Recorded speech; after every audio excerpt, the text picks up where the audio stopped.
You are listening to the Pencil and Paper Podcast Network.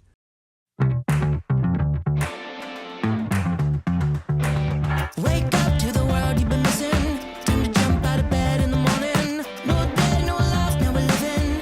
Can you feel it in the air that you're breathing? Time to show 'em what you're made of. Let's get back on track. Are you ready for a come on? Welcome back. Welcome back. Welcome back. Are you ready now? You're lifting off the ground. Welcome back. No coming down. Can you feel it all around? Welcome back. Hello and welcome back to Super Mega Crash Beyond. I am your host, Stephen White. With me, as always, is my co-host, Lacey F. Finley. Happy Monday. Hope everyone's enjoying their day today. I hope so too. Excited for their day. I don't Yeah, know. Do whatever you that guys may be. do that? Yeah, what does that mean?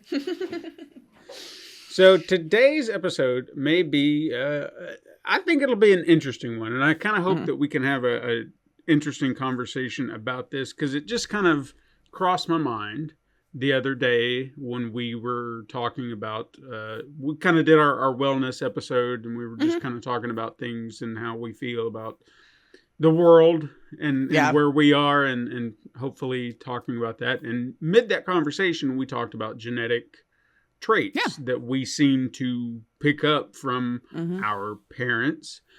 And in doing so, I had been getting emails from Ancestry.com because I had taken a DNA test and found out that I am incredibly white. The whitest it can come. Like your last name on the Yeah. money. On the money. The money. Yeah. So, but what they've been doing Think of here... the whitest places you know and just assume Steven has a genetic trait from there. It's kind of funny. And in fact, I can probably even bring that up to When you break that named down. off all the countries, I was just like, I laughed. I was like, it doesn't get paler than that. It just doesn't. It really As doesn't. far north as you could get, as English speaking as you can get. Like, I don't know. It's I don't want to say it's a shame. I guess I was just hoping It is for a what it little- is. Yeah, I was hoping Yeah. for maybe a little bit of something interesting and be like, oh shit, I'm related to who's the guy Attila the Hun Oh, that everyone yeah. seems to Everyone seems to be related to because Yeah. that man was just uncontrollable. right. Yeah. But not me. No. I am 62% England and Northwestern Europe, 15% Scotland, 8% Wales, 8% Ireland, and 7% Sweden and Denmark. Yep. And funny enough, out of all of these relatives, the only one I'm tracked down is the lowest one, the Sweden and Denmark.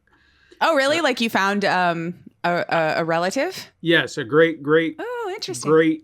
grandfather, I think, was Like from Sweden. alive, or you just tracked down the name to there? The name. I mean, he's. Oh, not I really was alive thinking today. like maybe you found an alive relative. No. I was like, that'd be cool. Well, they send me connections and be like, hey, you may be related to this person, based on your DNA and your family trees and whatnot. And they say this person could be your fifth or sixth cousin. I was like, I don't know who they are. But I mean, you won't. I feel like mine should have been easier because like my two, like even my maiden name, like there's not a lot of people floating around with that name. So when they would send me something like you might be related, I'm like, I might be Might be. because there's not a lot of them. And my dad got around more than he probably should have. Yeah. So I've got a couple of half brothers possibly floating around out there that I've just never met. Yeah. Never know. What do you do? This was before I was born, people. Like I would have any control over it, even if I was. Like he did what he did. Mm-hmm. I mean, think about it like this. Now, I'm not trying to speak out of turn and tell somebody else's story, but I'll leave names out of it. But I found it fascinating nonetheless. There was someone that my wife knew who she had, to try and keep it as simple as possible, she was born in another country, migrated over here with her family, and rumors about her father, being promiscuous were there, but never any proof. Okay. Well, one day she got proof. Oh. Man had a whole other family. Oh, Jesus Christ. Yeah, I'm talking like whole other family. So How do you keep that? Okay, continue. But I'm very confused. I have questions.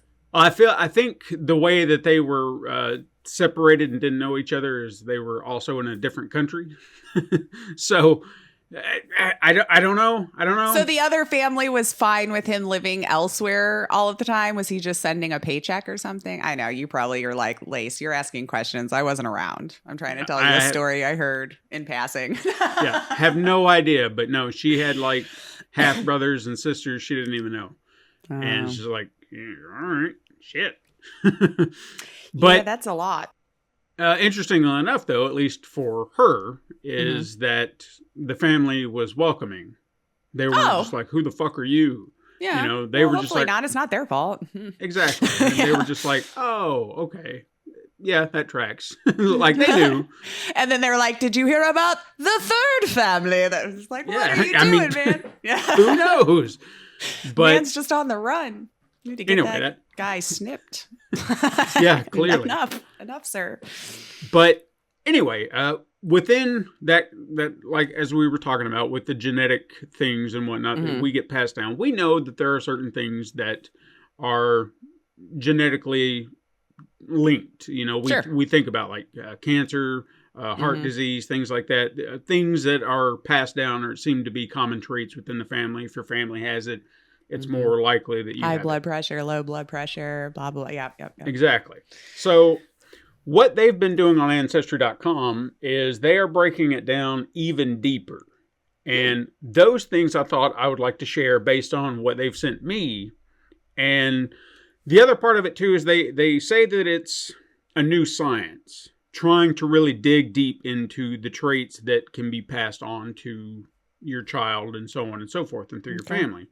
So they're just, they're very clear to say this is not 100% accurate at this time, you know, so the results that we are giving you are based on what we have found, but they may not be 100% accurate to you.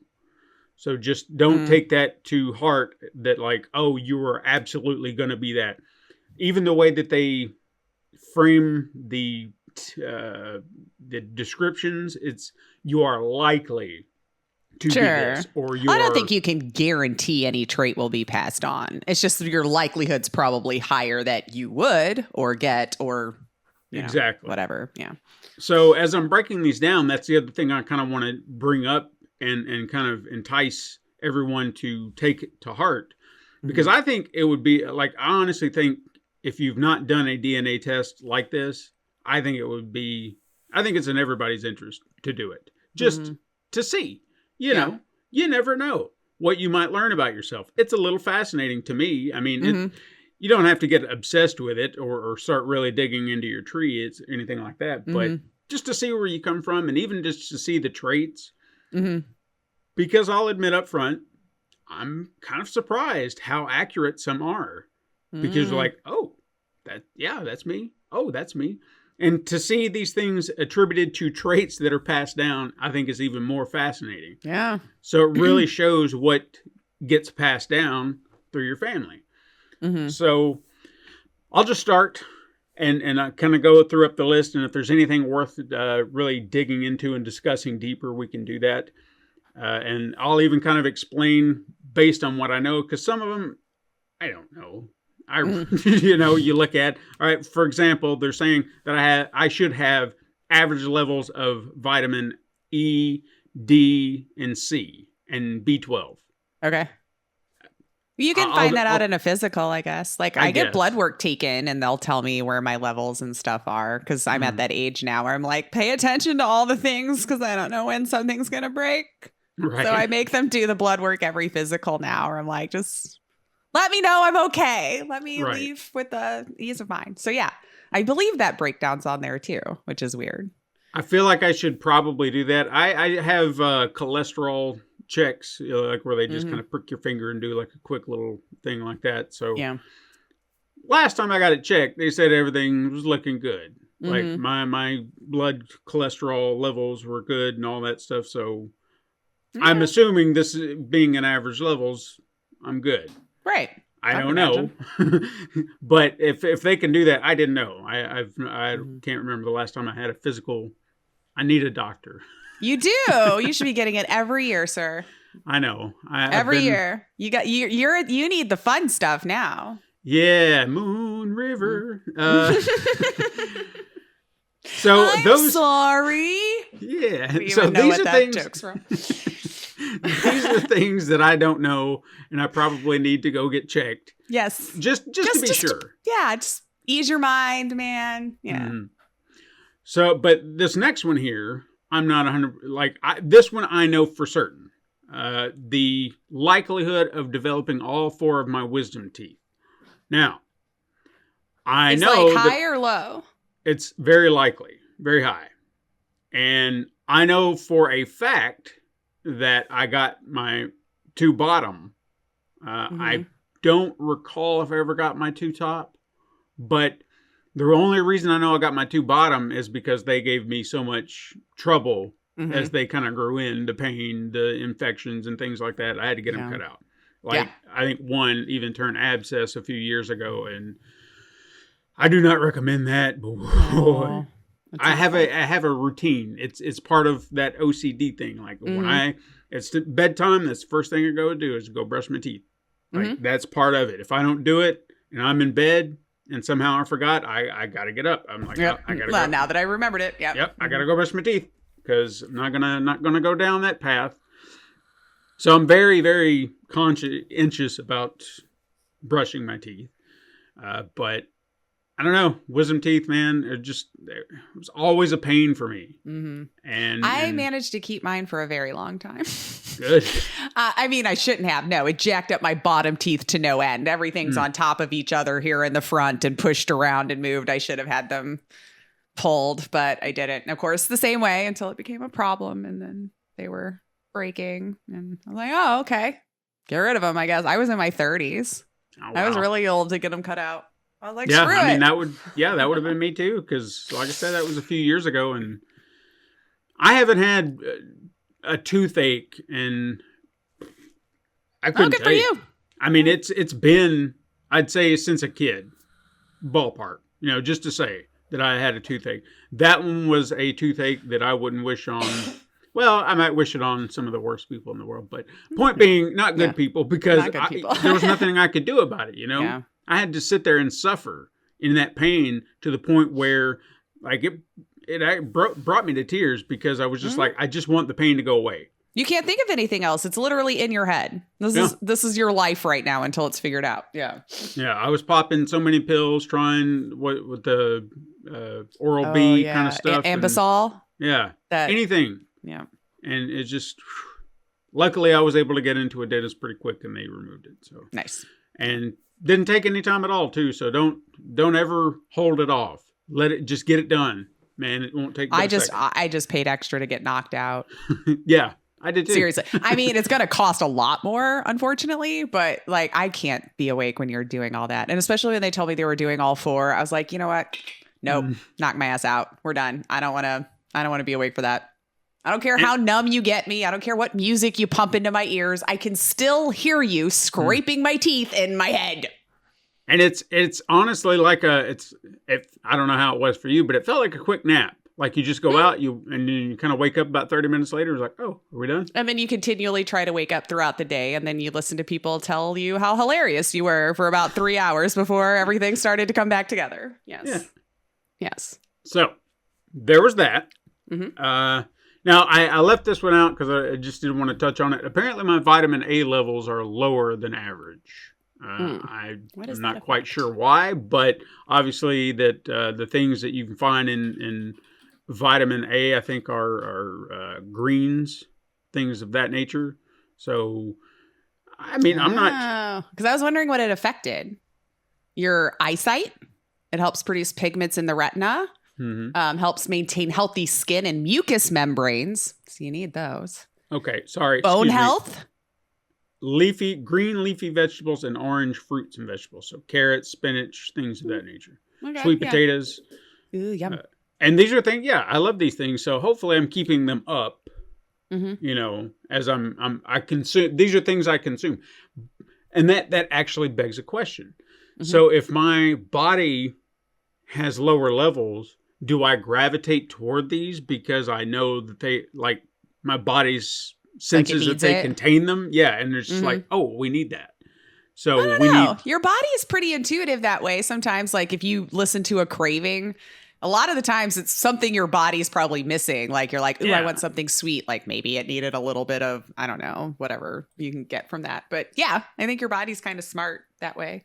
We might go for the wrong thing for the craving, but your body's trying to tell you, you know. I've even heard sometimes when you think you're hungry, like, you could probably just drink a big glass of water. Your body's just like, I'm dehydrated, you know. Yeah. And sometimes that'll get rid of it. So I don't know.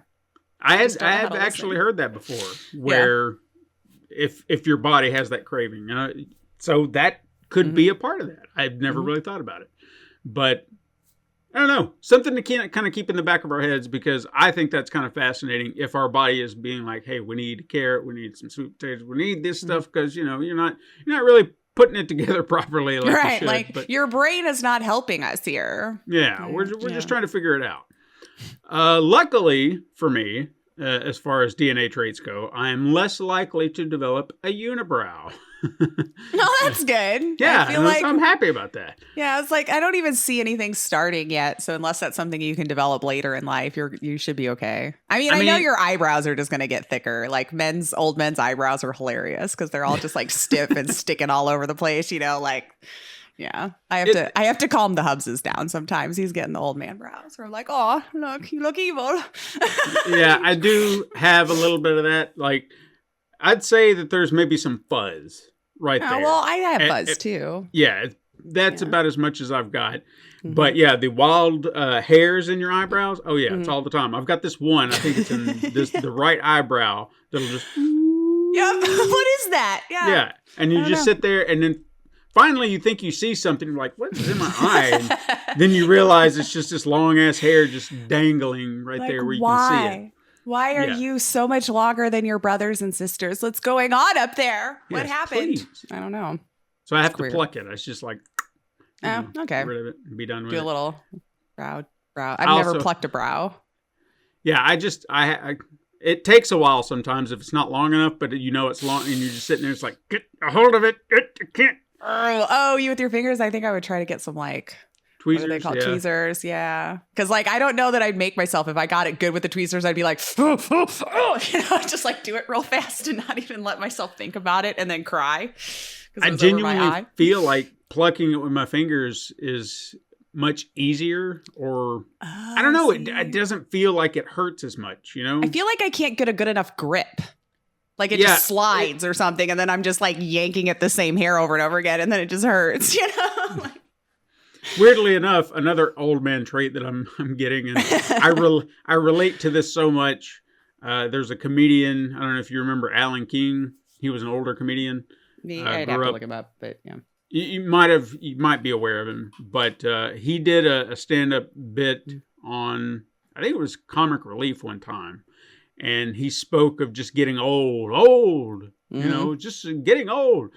And one of the things he talked about, now granted, it's not happening in the same way he described it, but for some reason, long hairs grow on the outside of my ear now. Like it could just be like one little long hair just sticks out. And I don't notice it until I do. Like it suddenly appears out of nowhere. You know what I mean? It's like, hey, I'm here. I've been growing for like, a month or however long. Yeah. So I have to. Do you shave them? No, I plucked that one too. You pull that one out too. Get it. But yeah, Alan King had a bit where he was just talking about, it's like, it's not easy getting old. It isn't. I used to have hair. I used to have a hairline started at the bridge of my nose. I got 9 hairs. You know how much crayon is in this head? I spend an hour like a putz with a crayon and a blower and a mirror looking. What do I do with the 9 hairs now? I'll comb them this way like Marlon Brando. I'll take the hair from under my arms. I'll nail them over my head. And I'll walk around like a politician saying hello to everybody. The only place hair grows now is on my face, in my nose, in my ears. Just where I need it. My balls are bald, but the hair on my face and the nose and the ears keeps growing. I go to the barber now just to hear. My wife keeps talking to me, and I keep saying, what? What? She says, make a barber appointment, for God's sake. And I'm like, yes, I get it. Yeah. Oh man, it is funny. I guess I just seem to like leave the head and go south to other places, and you're like, wait, what? Yeah. Why do I have it here now? Yeah. Why is it leaving my head and going to my, ear in your case, or Yeah. wherever it lands? I hate it. Thankfully, I don't have any of that. I don't think. Yeah. For me. Luckily, I do have for one you. mole here though that I find hilarious. It's just a tiny one. It's not even raised, but it does get one hair that grows really long out of it. And I'm just like, I feel like I even looked that up. I'm like, why? Yeah. Why is that skin so much more aggressive? I'm sure I've already forgotten, but it's still there. And then I'll just go and cut it real quick and be like, well, nobody probably notices it, but I know it's there, and it's stupid long, and it's embarrassingly long. Yeah. Like, how is it? I've got a few myself. It's just doesn't make any sense, but it's like whatever. Yeah, it'll get long and a little curly up. I got to do it. It's time to cut. Now that I'm aware of it. About this long. The fuck. The fuck. The next trait is interesting, and I guess I've never really thought about this one all that much because I don't want to say it's a new thing. It feels like a new thing. You know what I'm saying? Is umami. And apparently I have, or they say that I would have a less sensitive nature to umami. So like the fish? Well, like broth and seaweeds and things like that. Interesting. How is that a trait we're tracking? I don't know. I'm not 100% sure. But I mean, obviously we're talking about, this is what do they call it? The fifth flavor. Yeah. As it were, so to speak. So sweet, sour, salty, bitter. Yeah. So breaking it down, foods with a strong umami flavor contain a lot of amino acid, glutamates, however, all that stuff. But like you said, seaweed, fish sauce, soy sauce, Vegemite, MSG, things like that. I don't have a sensitivity to them. Like, I can eat that stuff all day. Fish is one of those things that Katrina and I always fuss about, because fish is fish to me, and she'll eat something that is either like shrimp or crab or something like that. And if it's very, very fresh, there's that fishy flavor, and she can't stand it. She's like, what can we do to break this? And I'm just like, well, you got to marinate it in something. You know what you do? Flavor. You put that away and you make a chicken or a hamburger or a pork chop, because I tell you what, as often as I've tried to get into fish myself, I can't do it. I keep trying it every once in a while, thinking, oh, people say your taste buds can change and blah, blah, blah, blah. I would love to have like that whole other world opened up to me. So there you go. We should make a vacation. You and the Hubs can go eat all the effing fish you want. And her and I can go eat good food. No. I mean, she doesn't hate it per se, but yeah, it's that. I can't. Once it hits that flavor, I understand the flavor she's talking about, that fishy flavor that pervades all seafood unless you can find a way to get it out. The moment it hits her, she's done with it. Yep. Like, she'll try it, and then she's like, okay, this is good. But the moment that hits, she's done. Yeah. So see, I can't even get that far anymore.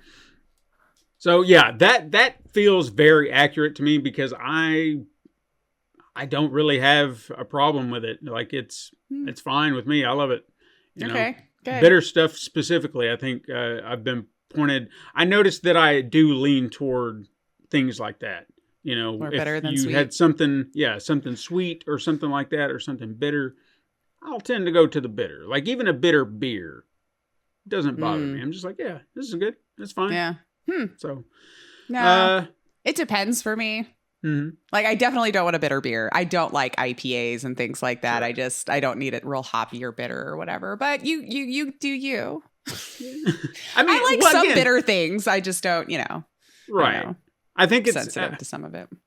Even as I'm saying that it at the end of the day, it just doesn't bother me. So, like, I can just move past it, even if it's you not can what just I get want. through it. Yeah, kind of like the IPA thing. I understand what you mean. Like, you've had one, you've had them all. As far as I feel like, maybe one's a little darker than the other. Okay, Yeah, they're a dime a dozen at this point. I remember when it was just the new fad. Now everybody has a fucking IPA because it's an easy thing to do. But I'll drink it, you know. It might not be the best thing in the world. I can tolerate it. I can drink it. And I'm just like, yeah, whatever. It's a beer.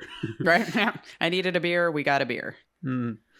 This one, I think this was the very first one that they sent me. And when I saw this, I was like, okay, there's some science behind this. Because I know this one, or actually the next two for a fact, are not me. And the first one is tolerating dairy. Unlikely to tolerate dairy. That is a fact. I do not tolerate dairy well. I don't avoid it. That's what lactates are for. There you go. But, Yeah. Science has fixed that. But I also don't actively pursue it. You know what I mean? Sure. Yeah. Like you don't crave ice cream and go out of your way to get it or something like that. Yeah, like if I do have a craving for ice cream, I'll try to find something non-dairy or one of the... Or maybe like a sherbet. Yeah. Would that be good? Dairy alternatives, anything like that, you know, I'll try to go that route. Now, sometimes maybe that is not an option, or maybe there's a new flavor of regular ice cream that I'm just like, oh my God, that sounds so amazing. I got to try it. So I'll buckle down, and then it's like, just be sure to grab the lactate. Right? Let's get that in your system first. So that one I thought was very interesting. And then taking naps, not a nap taker. That is me 100%. That's funny that we're tracking that sort of stuff. Like, I'm not a nap taker either. I didn't know it was genetic. My body's like, we're going down for good or not at all. And that's your options. And it's like, I say my long nap at night because it's still only like 5 hours. Yeah. You know, it's about as much as I sleep. So I'm like, I'll just take my nap at night.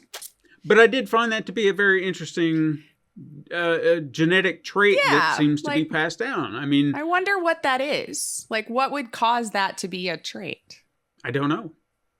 See, now that's what I'd want to dig into more. It's like, how do you know? What about your body makeup says, no, we're not good at doing naps? Yeah. That's what I'm curious about. Well, even as they kind of break them down, let me see if they've got anything for this. Because I do want to, like, if you click on the trait, then it'll kind of break it down. And it says, okay, so based on your DNA, it suggests that you don't take naps. This is based on your genetics. You're less likely to be a napper than 60% of the population. Then 60%. Wow.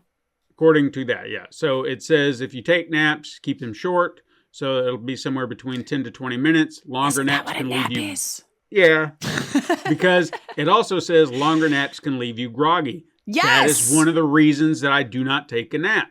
It's like you almost wake up physically paralyzed if you could wake up at all. Like, I'll sometimes feel like I woke up 3 or 4 times before I've actually woken up, and then I feel gross. Like, I just can't make the body do anything. Yep. No, I feel ya. I guess I have that too then. You might, yeah. Because I can't do it. I would guarantee it. But then they recommend that you take a nap anytime before 3 p.m. because napping later can leave you wide awake when you're trying to go to sleep. And if you miss out on your sleep, it can make you feel hungry. So taking naps can help you avoid overeating. Interesting. I did not know that, but now you know. This one is also a little bit more accurate because this kind of goes back to what I was talking about with the umami, is a sweet sensitivity. I am extra sensitive to sweets, and I do actively go out of my way to avoid sweets from time to time. Like if somebody be like, hey, you want a piece of cake? Hey, you want some candy? I'm just like, nah. And I do have moments where it does, like I said, with the ice cream or something like that. I'll have a sweet craving, but it's not very often. Yeah, it has to hit me a certain time.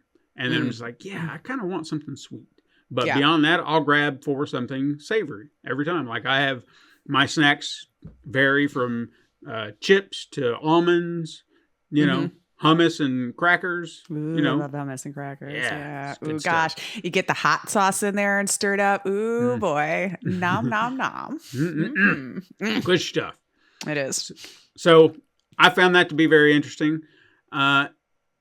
This one I don't think is me.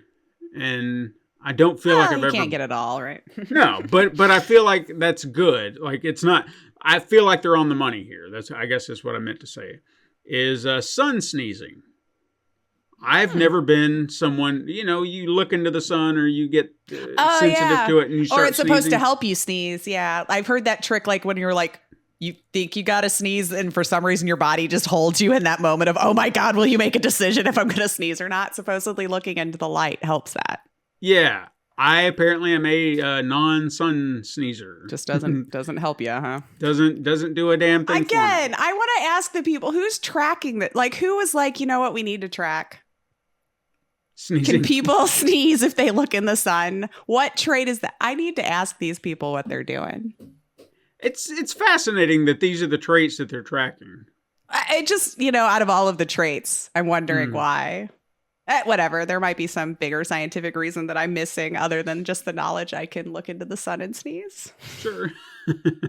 But yeah, this is a sneezing when suddenly exposed to bright light. So about apparently 18 to 35% of people have that trait. I am on the lower spectrum of it. I'm not the bottom, but the almost less likely kind of in that. Interesting. So I don't think I do. I don't think I do either. Like, I don't I've been recall outside. stepping outside and just like, I mean, allergies get me. So I don't know if I would have realized if it's sun or just, the trees making babies in my front yard and all of the crap's getting in my nose, Yeah. Interesting. Interesting. Yeah. Things I'm going to think about now as I'm walking around outside, Yeah. Now, this next one here is definitely a genetic trait that I think we all could say, oh, yeah, absolutely, because this seems more like something that we think about when we think of genetic traits. Like if you have an athlete for a parent, you're more likely to probably be athletic as well in that kind of realm. So they say that I am very, very likely to be an endurance runner. And so it says our body has two types of skeletal muscle fibers, fast twitch and slow twitch.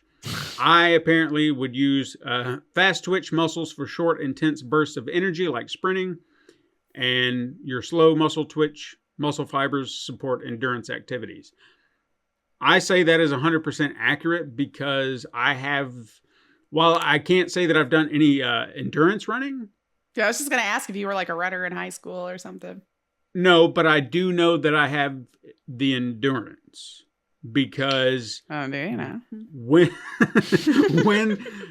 when I can't speak to that, but Like strange flex, bro. Okay. when I'm mowing the lawn, for example, okay, push mow my lawn takes probably average 3 hours tops. Ew. Yeah, it's not fun, but guess what? I will do it all at once. Really? And even as my body is sitting there saying, come on, dude, we need a break. And I'll look at it and I'm just like, but I'm so close. Yeah. Let's just get it done. And I'll push. So I think that's where I'm getting this endurance thing is I will push through things sometimes just to be like, I am almost there. And it will be done when I'm done and I don't have to think about it anymore. Yeah. Exactly. Yeah. Probably not a smart thing to do sometimes because, there was a time. Keep hydrated, please. Like, Yeah. I know it's hot when you're doing this stuff, so don't, get sunstroke or something, That has been a concern is that, I might overdo it and I don't mean to. It's just I get into my head just like, the sooner I get it done, the sooner I can go. Like even the other day, and it wasn't a hot day or anything like that. I started on half of it and I thought, well, I'll do half today and I'll do half tomorrow. Mm-hmm. So I did the half that I was going to do. And then I looked at what was left and I was like, well, I looked at the time and I was like, I could probably spare a little bit more time. I'll touch up a little bit more, just do it a little bit more. And then I'll go in and that. I got to the 30-minute mark, did what I was going to do and got to where I was supposed to stop. And I kept looking at it going, I could keep going. I still feel like I could keep going. Yeah. I don't need to keep, it's not like I'm pressing any reason to go inside. I had to tell myself, it's like, look, dude, you already planned on coming out here tomorrow. Just stop. Stick to your plan. Stop. Yeah. So I had to make myself stop because brain wanted to keep going because it was like your body's That's still what it was doing all right. fixating on. Yeah. So that is where I kind of get I feel like that's 100% accurate being an endurance runner because I'm just saying endurance, period. Yeah. Like if you had trained for it, you probably would have been great. Oh, yeah. Yeah. Oh, yeah. Like along those lines. Yeah. So I like that it helps me understand myself in that way as to why I getcha. push. Yeah. So I think my body is telling me, you're capable. You got this. You're good. Keep going. Keep going. Still drink water. I do. Keep drinking water. I try to make sure that I at least get one good glass before I go outside. That way I've started off hydrated. And if you're going for 3 hours, please at least every hour get another big glass of water in here. You're sweating it all out. I should, yeah, I know. Get a little bottle and just stick it in your pocket. You got big dude pockets, right? Just put a bottle in there. And there you go. Okay, here's another one. Very accurate. As much as I probably shouldn't enjoy them as much as I do. Highly likely, very, very like top of the spectrum on this. Most likely to enjoy spicy foods, and I do. I do too. They're so good, though. And I know I do. I shouldn't. Why? Because it hurts afterwards. Oh, okay. Well, yeah. If you have that issue, then maybe not. I don't, unfortunately. So I'm good. Well, and I'll eat far more than I should. In saying it hurts afterwards, let me clarify. I'm not talking about what you're probably immediately thinking about. Oh, I mean that. Yeah. Sits. Like heartburn or no? Yeah, I guess it would be, but it doesn't feel like heartburn. It just feels like the heat is just bubbling in my stomach and you can just feel it. It's just like, please go away. But it's got to be, now, it's not all hot sauce or hot things like jalapenos and things like that. That's jalapenos, that's child's play. Come on. But that's your basic heat. Yeah. I like to, go over and play with the reapers and everything and the ghost peppers and I shouldn't. But I like habaneros. That's about the hottest you can get and still have a ton of flavor. And then it starts to kind of, bounce around from there. But habaneros are so good. Even Chipotles, I think, are amazing. Like they've got a kick to them or a flavor to them. Mm-hmm. Their profile is just so good. Or even like the arbol peppers. Those are the ones that you like pan fry before you put in like the salsa. Ooh, and if you fry it up with the seeds and stuff, you will die, but you will love it. If you like spicy food, of course. Yeah. There's a hot sauce that I got at the convention in Cincinnati a few weeks back, or it's probably been months at this point. But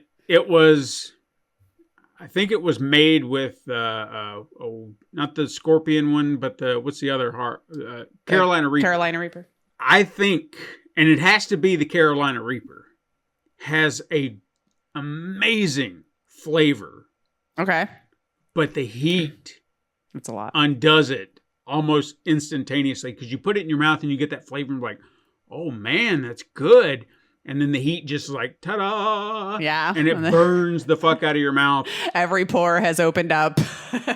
You just snot running out your nose, you're sweating, going, God. But I mean, your sinuses feel so good afterwards. Like, it's just like, oh my God, how you can breathe. It's so great.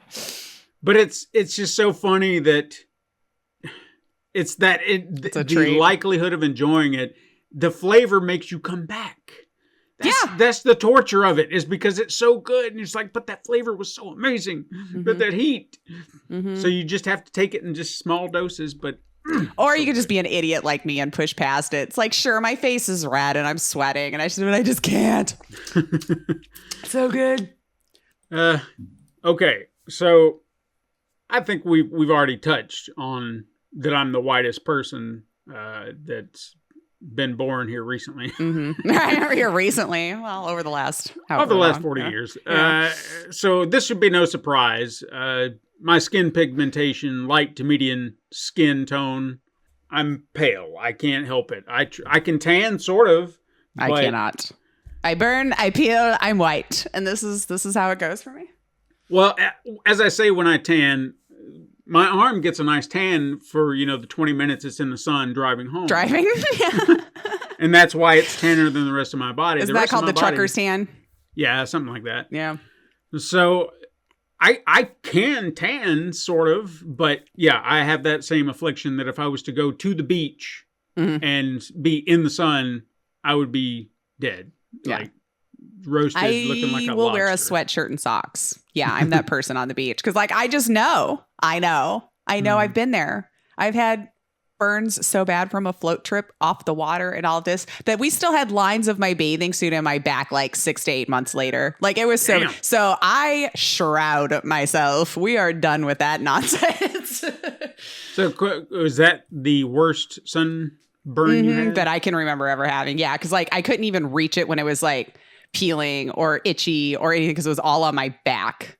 And I just remembered almost like 6 to 8 months later seeing still a faint line of my swimsuit top that I had on. And I was like, oh my God, like we're still brown around certain areas, you know, to have a line. Like it's still, it burnt through. Wow. Yeah. I should have probably gotten a doctor. I don't know. The worst sunburn, honestly feel like I had sun poisoning. Like it was that bad because this is like with the ex, we'd gone on a, where'd we go? Like Six Flags or something like that. Okay. Like we went on a trip with some friends or something like that and spent the whole day out in the sun, water park, you know, doing all that stuff. Didn't think shit about it, just out in it. Yeah. And you're probably getting enough water hitting you, cooling off enough. Yeah. Yeah. Not thinking anything about it, but baking the entire time. Oh, yeah. The trip home, I felt horrible.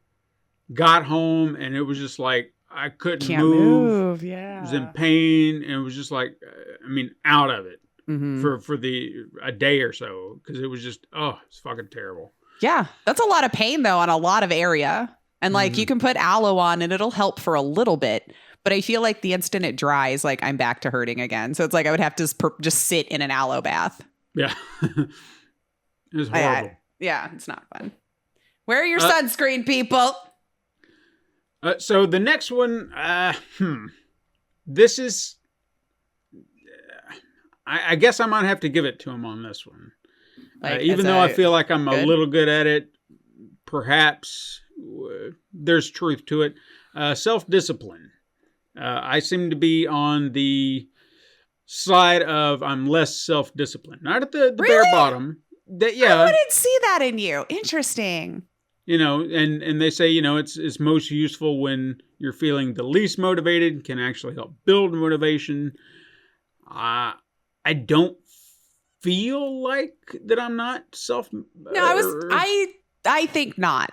You're like one of the most self-disciplined people I know. Now, whether that ranks anybody I know in a horrible light, I don't know. But I'm just saying, like, when you're on a mission and there's something you want done, it gets done and it gets done well. And it upsets your brain doesn't. And I think you didn't get that trait. Sorry. I think you got the good side of it. I think I'm going to give it to them a little bit because, again, I'm not on the end of the spectrum here. But say if it was like exercising, that'd be a great one. Now, I'm getting better at it. But if something blocks me for that, that's where my self-discipline fails. Like the stressors. If I'm super stressed and I was planning on doing that, I'll let it go. I'm just like, fuck it. I don't feel like doing nothing. People just have to get over it. I think that makes you human. Yeah, but I feel like we all get that way from time to time. Not that I'm trying to talk you out of it. I really think you are. And like every once in a while, we're all just like, I don't feel like it, you know. Right. But I guess I'm looking at it from the sense of if I had a little bit more self-discipline, I could push past it. You know what I mean? Yeah. Maybe I don't know. that. So we'd have to ask, I guess, the most brilliant minds who know how to like really work them and be like, can you turn that on and off? Are you like, can you? You know? Yeah. Because I'm learning all sorts of stuff about people's brains. And I was just like, really? You don't? All right. Yeah. You know? So now find one. The next one is absolutely me. Luckily, it's not sitting at the bottom because I can be this, but I also know that I can doubt myself a lot, and that is self-confidence. They have not put me on the bottom rung or anything like that, but somewhere kind of in the middle, but a little bit more toward the less likely. Believing in that you can succeed in things you do. I feel confident if I set my mind to something, I can do it. I think my self-doubt comes in when it comes to when I'm done with that thing and I'm trying to be like, hey, everybody, look at the thing I did. Yay, look. Yeah. You like it? Attaboy? Yeah. Yeah. Anybody? And nobody says shit. Okay. And it gets in my head. But I'm getting better at it. So, for example, the video we put out a few weeks back, you know? Yeah. I was curious to see how I was curious to see how people would react. Yeah. I Nothing. heard a damn thing, Yeah. you know? Well, we And- angered people. Scratch that.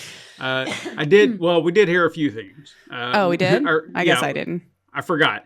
Vaz gave us a Oh. good shout out. Loved every minute of it. It seemed like, and even said that he preferred. Which, yeah, I think we had this discussion too because it does flow a little bit better. He preferred the video we put at the end of the full pod. podcast episode because of the way it transitioned to the credits. He thought that was a more beautiful way of how it kind of came about. And I agreed. I was like, Yeah. no, it did. It flowed so much better. But for the sake, I knew people weren't going to watch the ass end of the video. Yeah, as soon as you see credits roll, people are done.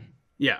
So And I'm sorry, the final line to me was like what really sold the whole thing. That's why I was like, I'm sad it's gone. But if you put that at the end of credits, nobody would have probably exactly. gotten it. And that really buttons it up nicely, I think. I don't know. So that's why I wanted to release it separately. It was Yeah. like, here's a treat for all of you who stick to the end and actually watch it.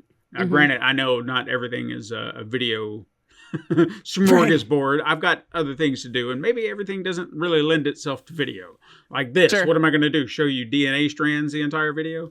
Doesn't work. Well, yeah, I don't know. You know, point being, Little Stevens grass. picks a character. Yeah, just like doing the running or pushing the grass or whatever. Yeah, you could do like little infographics like that, you know, or just I you would. talking about it and Stevens doing the grass as you're telling your grass story about how that, you know, your endurance. Or but that little Steven eating peppers. that's a lot of work. It is. Yeah. I'm sure. Yeah. So Never said it was that's easy. why I separated the video. I was hoping people would check it out and watch Mm-hmm. it. And, you know, it got the amount of views that most of my videos do. And Did you put it on the shorts thing? Because when I hit the shorts thing, it takes me to a full size video, but mobile sized in the middle of the screen. See, yeah, I was don't know curious how what it the hell's works. going on with that. Because I put it in the shorts, but it seemed like it was not with the shorts. And I was like, Yeah, but- and that carousel or whatever with it. yeah. Nah, I've I'll never have to look tried it it. up. Yeah, if I'll have somebody to- knows, what did we do wrong? Yeah, I'll figure it out. Okay. But point being, it's all over. You can check it out on Mm-hmm. YouTube, TikTok, whatever. I think my expectations for anybody watching it, I just kind of left it at the door. And that's where I'm trying to build that self-confidence because I don't give a damn if people are watching it or not. Because at the end of the day, I'm proud of what it was. You should be. be. You know, it was really I'm- well done. I don't know. I thought it was hilarious. You gave me an idea. You were the one who kind of came up with the music and set that whole thing up and got it to do that. So you inspired me to do this video, and I did it. Yeah, look And at that. together we've created something beautiful, I think. And I just I don't give a damn if anybody watches it or not. I'm proud of it, and I would love to come back to it at any point in time and just watch it whenever. I think it's fun. Yeah. I think it's very fun. So, And it's short. So there you go. yeah, very short. That's why it's under shorts. Shorts, we think.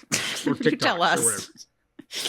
whatever. Risk taking is the next trait that they have, and I'm on the I avoid taking risks is what they're Oh, yeah? putting me at, and I would say, yeah, yeah, that seems pretty accurate. Here's a good example of something that's happened recently.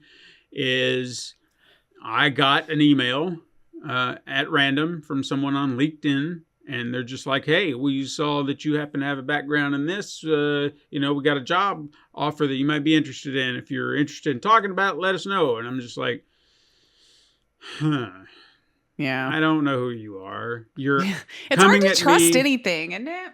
Yeah. And that's my problem. I'm just like, you're coming at me unsolicited with a job offer that sounds much better than what I'm doing. But you came to me unsolicited. Yeah, like I didn't That's apply. my hang-up. Yeah. So, and they came at me 3 different ways. They messaged me on LinkedIn. Then another associate from that company sent me an email asking if I gotten the message on LinkedIn and kind of reiterated the whole thing. So I finally came back and responded. It was like, hey, What your is offer, this? What do your you do? offer sounds intriguing. And you have my attention. However, you were coming at me unsolicited with a job offer, and these have not worked out very well for me in the past. So if you would tell me who your client is, Yeah. your company, and where exactly this job is taking place, give me those details, let me do a little research, and then I'll come back to you and see if we can have another conversation. Reasonable. Yeah. Not gotten a response. So that makes me feel like, okay, so I just called you out. Yeah. Damn. It's these things like that is why I don't, the risks, as it were. If I know something is risky, I usually just like, I'm the same way, unfortunately. I wish I took more. And that doesn't mean that I haven't, I mean, I'd say you've probably taken your share of risks at a time or two, but there's something in our thought process is just saying, yeah, I just don't want to rock this boat. I'm fine. I just always feel like something's going to be worse for me. Like if I make that decision, I've always made the wrong decision. I never trust the decisions I make. Probably should work on that, but. And I think that's what it boils down to. Is like, if I just jumped on board and was like, yes, I'm in. What do you want? What do you need? Let's talk. Mm-hmm. Then what? Then what? Then what? Well, hopefully, if it was legitimate, they'd be giving you all sorts of proof and onboarding you and all this kind of stuff, But as we kind of go back to the risks involved. So is it going to pay what they're saying? Are they jerking me around? Is it going to be that at some point that I got to start at a lower level or what have you? Like, sure. Well, their silence after your question speaks volumes, really. I think it does. Yeah. If they were that interested, they should know you're going to have questions. Any employer would have a question. Every interview I've ever been in, they've asked me if I've had questions. Mm-hmm. Just saying. Person who's scouting Steven. Right. Just saying. Okay. Here's one that I'm glad I'm not at the bottom end of this spectrum of their traits, because I feel like I can. Not all the time, sometimes. Okay. And that's remembering dreams. Oh, yeah. To a degree, I can remember a dream when I come out of it, but it depends on how deep in the dream I was. You know what I mean? Yeah. Like if it was something very fleeting, if I wake up and maybe like for the first 30 seconds, I can remember, something, little snippets, and then it's just gone. Gone. And then I'll never remember what it was or anything like that. So I'd say that's somewhat accurate. Just at times I can remember a dream, but it's not going to stick with me very long. So I'd say that's probably accurate. Nice. And I know we've talked about this trait, which seems very interesting, that I'm kind of on the lower end of it, but it's also accurate because I don't, and that is playing an instrument. Oh. But I less have likely talked about to? As unlikely to play an instrument. But we've talked about that before, where I like said wanting to. Yeah, I wanted to learn to play piano or something like that. I think that would be fun. But I've not done it, so it's accurate. Yeah. so I can't Mine would argue. probably be like, you don't follow through and stick with things would be my big toxic trait. Like, you're right. I start a lot of stuff. See, I'm curious if we'll come, because I'm trying to remember all these, and as I'm kind of going up through the list, I was curious if something like that might pop up. So maybe we'll run into that. Maybe. As we go through. Not a picky eater, like I'm on the bottom end of that. Depends on how they define picky, I guess. Like I'm open to all sorts of things. Trying it. Yeah. If I can see, like if I read like a meal or something like that at the store, or find an interesting recipe and all the ingredients are things that I love, I'm in. Sure. But on the saying of being a picky eater, there are things I just don't want to eat. And I don't feel like that's just like, I don't, like I'm just I feel being... like non-picky eaters would still have foods they prefer over others, Like broccoli is the one I always kind of go back to, okay, as an example. I have tried, I have tried to eat broccoli. I have tried time and again to see if my taste buds would come around to it. They don't. They just don't want it. How many different ways have you tried? Are you trying it by himself? Like just plain steamed broccoli? I've tried it with stuff. I've tried it raw. I've tried it cooked. I've just numerous ways. I just don't want it near my food. Just get the fuck away. I love it. It's like the one vegetable I always have around. And yeah, Katrina's the same way. But I can make it in so many different ways. Like you can saute it, you can steam it, or you can tempura batter it and put it with some sauce. You can, I put it in my stroganoff. So now it has all of the sweet sauce that's on it, the creamy sauce and the garlic. you know, but you don't want it mushy, of course, Yeah. you know, so you got to find that nice little, still a little bit of a crisp, but yeah. Just love it. Love it. It's one of those foods my palate has just never adjusted to. Cauliflower is one that I used to hate, and now I can eat it. Like I'm down. And see, for that's it funny. anything. I don't feel like cauliflower really has a flavor. I guess that's why. Maybe that is, yeah. Like, It's like you it just- feels very like it's crumbly and nothing. Great for Yeah. rice, like healthy cauliflower Yeah. rice. Yeah, It's true. I used to make it like that and mashed potato, but it wasn't as good because you can't get it as creamy. I tried, Right. or maybe you can, and I just didn't have the tools. But yeah, there was always just a little bit of cauliflower clump in there where you're just like, nah. You have to try those. Like I haven't tried these, but maybe, like you said, they probably got the industrial tools to do it. The Green Giant, the frozen mashed potatoes they have in the freezer. So they probably got it all whipped up and nice and creamy, and you'd never know the difference. Right. They probably have like those big emulsion blenders that can really get it going, you know. Like my blender's only going to go so far and so will my patience. So like there's a balance between the two that it's going to have to meet for me to continue.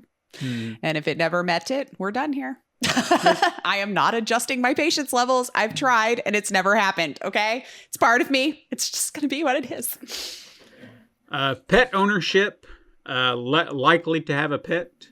I do. Truth. But the fact that they've also kind of got me down, like I'm not at the maximum level, I'm actually happy about that, because if I don't have a pet, I'm not upset. Like Okay. my world doesn't end if I don't have a pet. But I have a cat. I have two, matter of fact, now, and I like having them. Yeah. But if I didn't have them, I don't give a shit either. Aw, those I hate to poor say it cats. like They're probably that. I in mean- love with you, and they're like, "Oh, you Oh. could take me or leave me, Dad." Is that what it is? Yeah. All right. Our cat, we call her. Her name is Morticia, but we call her Tish, and she's just a little black cat, and she's always up under my feet, always just rubbing on my legs, just follows me She everywhere. Just like, loves just you. go away, dude. No, she loves you. But yet, That's when what I try cat to- love is, according to the internet. Her cat love is cat love that she wants to give me, but doesn't want it in kind. Like, she'll take a little petting here and there, but if I'm like, come lay with me in my lap on my chair, it's like, no, I don't want to. Oh no, it has to be on her terms. Yeah. Yeah. She's one of those, and it's just Yeah. like, damn you. I know. I'm like, you're my pet, and I want to pet you right now. So come into my lap. I guess my last cat, I didn't have to worry about that because she was all over me regardless. Didn't matter. As soon as I walked in the door, she was at the door. She was whining. Meow, meow, meow, all around my feet. Like, and as soon as I'd sit down, she'd hop in my lap, headbutt me hard. I was just like, Jesus Christ, I'm home. Okay, hello. You know, it was cute. What's next? Persistence. I am apparently very unlikely to be persistent. I feel like I can be persistent about a lot of I things. veto that so one. That one I'm going to have to disagree with, Yeah. because if I've got my mind set on something, I'm going to do it. Mhm. I'm going to be persistent. It's going to happen. Yeah. It's with that self-discipline we were talking about. Yeah. But this can also be in the vein of something maybe like, good examples, podcast interviews. If I've reached out to anyone to be like, hey, I'd love to talk to you on the pod, and then they don't reach out, I'm just like, all right, fuck you. And I'll move on, you know? Because to me, a non-response is about the rudest thing you can do. Just be like, hey, appreciate you reaching out. Don't really have the time or whatever, but, Right. you know, thank you anyway. Mhm. Appreciate it. Some people just suck at emails too. Like It's not that hard. well, Just I say- understand that, but I'm just saying, like, even in our professional life, how many times have you sent an email and a week later going, really? Yeah, yeah. Really? I've resent it 3 times. Not even an F off at this point. You know? Yeah. Mhm. People just suck. The yes. next one's interesting because I've never really thought about this before. It's oxygen use. Now, what they're saying here is your VO2 max is the amount of oxygen your body can use during exercise. VO2 max is an indicator of physical fitness. The more oxygen you can use, the better. I am at the top of this spectrum. Well, like you need a lot of oxygen or you don't.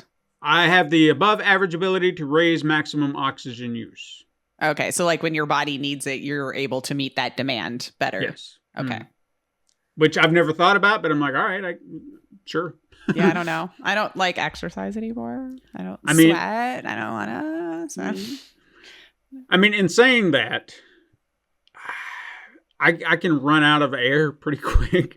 Like, say I'm walking at the park or whatever, and then like when I'm getting to the end of my walk or anything like that, or even if I'm jogging, I'll take like one moment and just like sprint like hard and just really, really get to it until my body's like, stop. Yeah. Ouch. And then at that point, I'm just like, Yeah.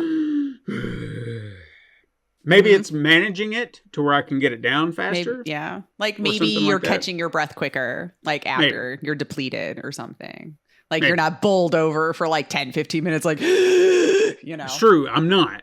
Like, I can get my levels back decent time. I don't feel like it's immediate. I've never tracked it. That's what I'm trying Yeah, to say. I was going to say, I don't even know if I know. Yeah.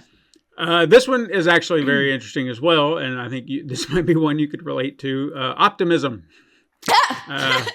I am less likely to be an optimist, and that is accurate. I can be optimistic about some things. They didn't put me at the bottom of the list, but for the most part, I'm very pessimistic about things like the job. that Yeah, I just right? mentioned. Like, what do you know, want? This isn't right. Yeah. Fuck you. Yeah. Omega-3s, I have average levels, Okay. so I guess that's good.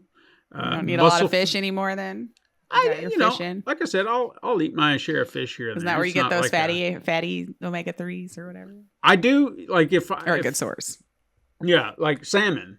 I'll turn to salmon anytime. You know, like if I go to the store and they've got something off in their seafood, the meat section, if you will, the fresh Yeah. stuff. If they got any fresh salmon and I need something for myself for dinner that night, I'll pick up a slab. There It's you go. good. I love it. Muscle fatigue. Muscles tired at an average rate. That's me. I don't know how to track that other No. than wearing out my muscles, as it were. So I'm assuming that's that. Yeah, I wonder, because it is kind of curious. If you're as motivated to want to do the thing too. Yeah. Because I used to be able to play Beat Saber for like 4 hours. Yeah, by the time I finally got sat down, I'm like, oh my God, I am so tired. But like in the moment, I'm like, I'm having fun. I'm good. I know I'm tired, but screw it. And I'm still going to keep going, you know? So I don't know if that counts as because it was something I liked. But if it was something I didn't want to do, oh my God, nope. Yeah, it just feels like work at that point. Yeah, like my brain's like, no, we're not doing that. Okay, No, well, go ahead. we're not, I guess. Yeah. I was really excited about this one because this feels accurate to me now. I don't think I would have said, or I would have agreed with this at one point in my life, I guess when I was younger, but I would definitely say it now. Morning or night person. I'm a morning person. I was gonna say that shifted for me. Yeah, 100%. Yeah, Like, my when I was body younger, is- 2 a.m. was when I'd probably finally fall asleep, get up at like 10 or 11. Now, if I'm past 10 p.m., I like want to kill people. Like, I need to be in bed right now. What do you mean you want me to go out past 10 p.m.? Yeah. What's it for? Convince me I want to do this thing. It's so sad, but no. If I see it's going to be past 10, I'm like, well, I guess I just don't get to go. Now, if you want to do it at 5 in the morning, let's talk. Yeah, I'll be up.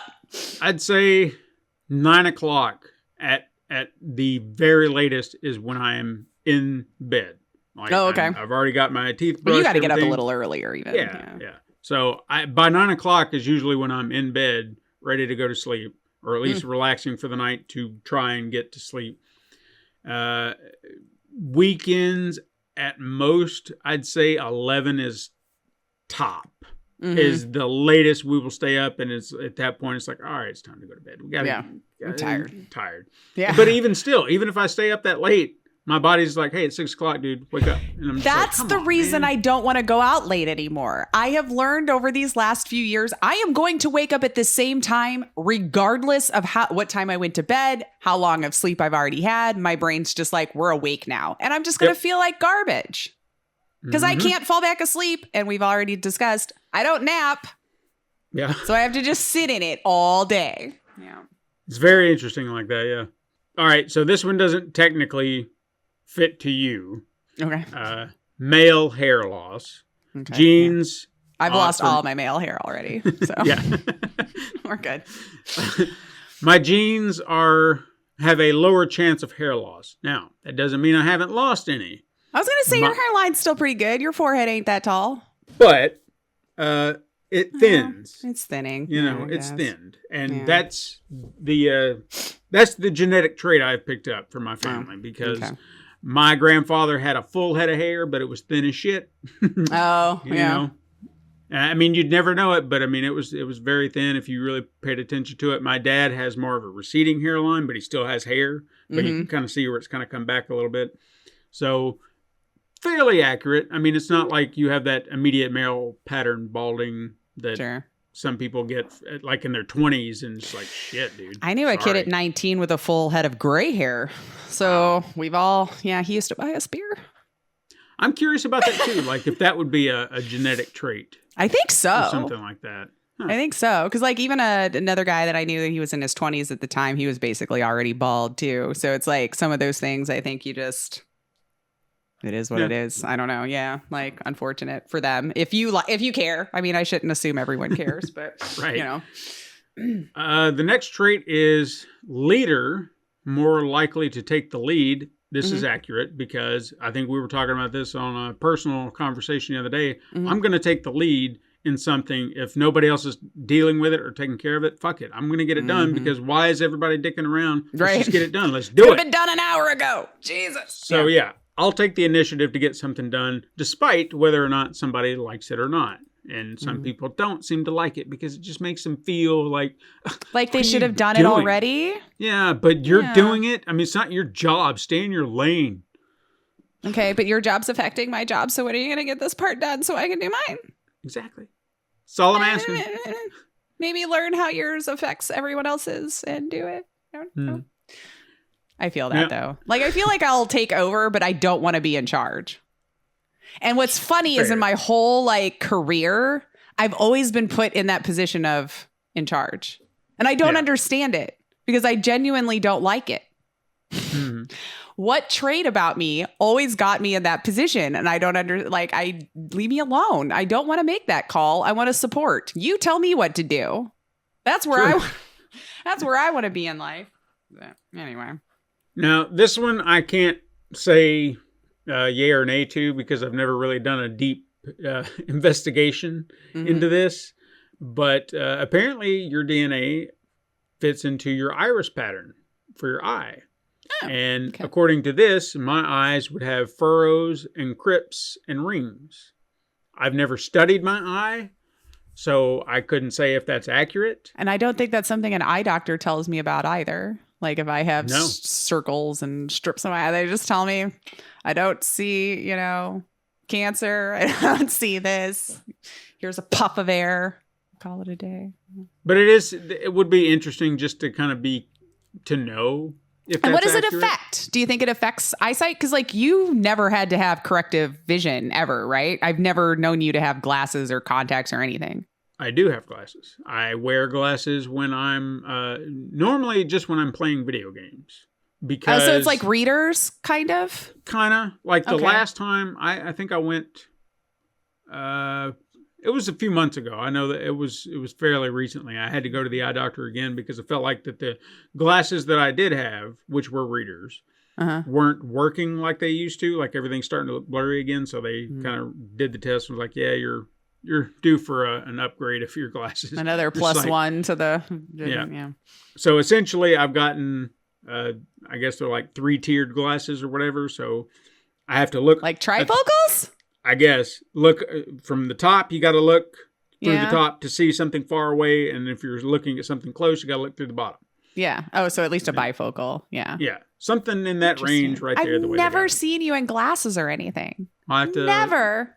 whip them out for you and show them. And that's to you. why I just always assumed, I'm like, I was just jealous of you that you made it this late in life and never had to put in a contact or glasses or anything. And I'm just sitting here like, I want to get surgery so I can stop having to put shit on my face every day so I can see. I'll surprise you next week with some glasses. I never do. Like readers, I guess, kind of would make, why would I see you in that if you're not reading while we're on the pod? Why would you need those on? But mine is definitely like far off. Fuck you. I can't see it. You Yeah. got to come right up to my face. It's not as bad as some. Like my husband can't see crap if it's not directly here without anything on. And I'm not joking.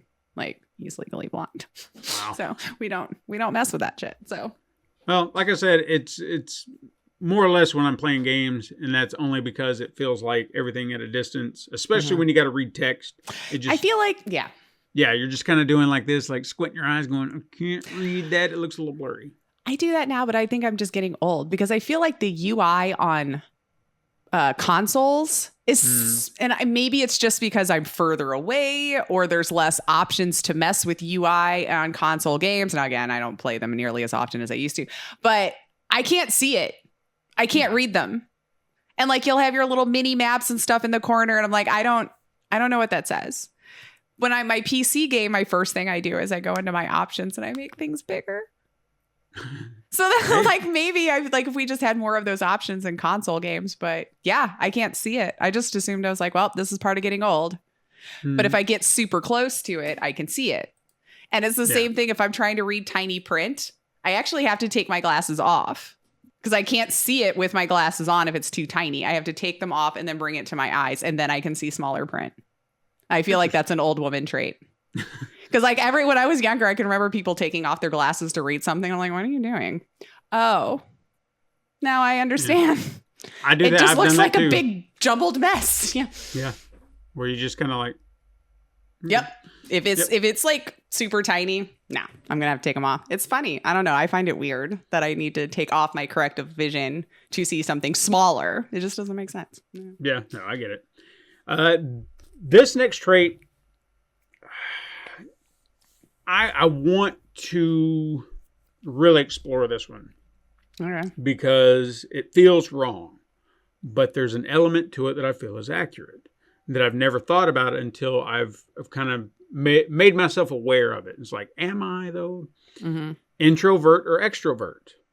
They are saying that I am more on the extrovert side, not completely, but I lean more extroverted. But I personally would never classify myself as an extrovert. I'm introverted 100%, or at least that's how I feel about it. Well, However, are you introverted or a homebody? I feel like those are different. maybe it's a homebody. I think where I start to try and see it as what they're saying is an extrovert. So if we're looking at their definition, as it were, okay, introverts tend to focus on more of their inner world ideas and images. Extroverts tend to focus more on the outer world of people and themes. Really? That's not what I would have thought the definition was. Was I wrong this whole time on what that meant? Perhaps. I guess we've never really thought about it. So it says research suggests that extroverts may be more motivated by reward than introverts are, potentially due to a difference in their sensitivity to a chemical called dopamine.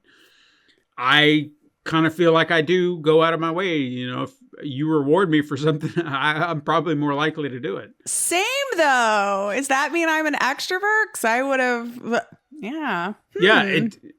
Redefining No, I it. need that hit to give a crap. Yeah. I need the reinforcement that I'm doing something that makes any kind of difference, or I'm going to not. So it really made me reevaluate how I perceived that, because I thought it was just like, do you like being around people? Do you like dealing with that stuff? And that kind of puts a different perspective on it.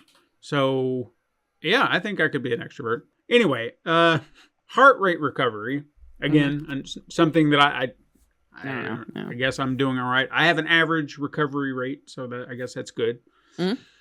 This one, I feel like I would be on the more likely side, because I feel like I've done this before. But I guess here lately, maybe not so much, is hangriness.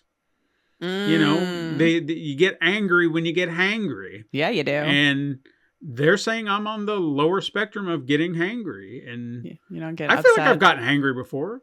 You know, you're fucking hungry, man. Yeah. But Like, I can't think of anything else right now until you feed me, and so I'm irritable. I don't want to answer your question. I'm tired. But in saying that, I kind of feel like maybe I don't get hangry. You know, like I said, I've kind of gotten to a habit where I only eat like a meal a day. And so I've built myself to that, but I don't feel like that's a trait per se. That's just something I've done, you know, in my Well, a lot habits. of these don't feel like traits to me. It feels like just how you were raised. Honestly, like a good chunk of them, I'm like, if it is hereditary, then I didn't know. But a lot of it just sounds like, well, you were raised to feel this way, or society raised you to do this thing. Like on some of them, hangry though, yeah, But I feel like that's also your chemical makeup, like how your brain is going to sure. react when you get to a certain way. So that Mm-hmm. could be accurate. I know this is a trait, and we just talked about it in some aspects, is a hair type.